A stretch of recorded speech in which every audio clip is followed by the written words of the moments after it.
Welcome everybody. It's a beautiful day in Santa Barbara. Today I'm going to talk about trending facial procedures. So I just wanted to circle back to the skin after going inside in the last two segments. Talked about beautiful foods that heal and support internally and externally. Also using those same beautiful foods for DIY masking at home. Then I went into tonics and elixirs last time that build and support the immune system, reduce inflammation, and assist muscle recovery.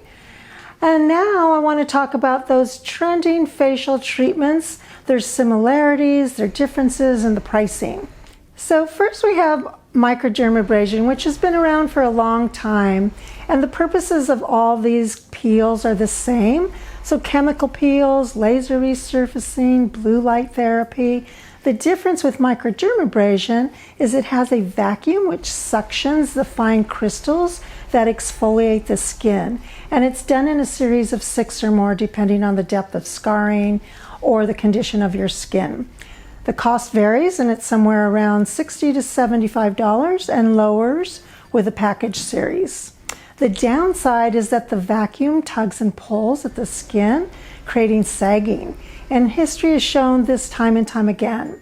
So I'm not here to speak badly about microdermabrasion. It's just that when it came out years ago, 15 years ago, I just had a bad gut feeling about it. And so I just didn't resonate with it and I didn't align myself with it until Epicurean created their own microderm crystal exfoliant, which is the same crystals used in the microdermabrasion. And we used it professionally for a few years, and now it's available for retail sale. So that's great. It's a brilliant alternative to having the results without having the sagging side effects. Now, chemical peels are used to rejuvenate the skin, treat irregularities and sun damage with anything as mild as alpha hydroxy, lactic, or glycolic acid to the more intense TCA and phenol and Gesners, which is the most intense. Again, it's all done in a series for the best results or a single treatment for a quick pick-me-up to the skin. The TCA and Gesner use the phenol, which is otherwise known as nail polish remover. It's very intense and, suffice to say, a shock to the system. So again, it's just a choice. The price varies depending on location. And so next we have the laser treatments to begin going deeper into the skin and also deeper into cost. They have longer lasting results, and not every laser treatment is right for all skin types. IPL is the most commonly done on an annual basis for brown spots, sun damage. The IPL, for those of you who don't know, stands for intense pulsed light. Not for all skin types, so that's why when you book your appointment, you definitely want to ask the receptionist which lasers that the doctor uses, because sometimes it can hypopigment.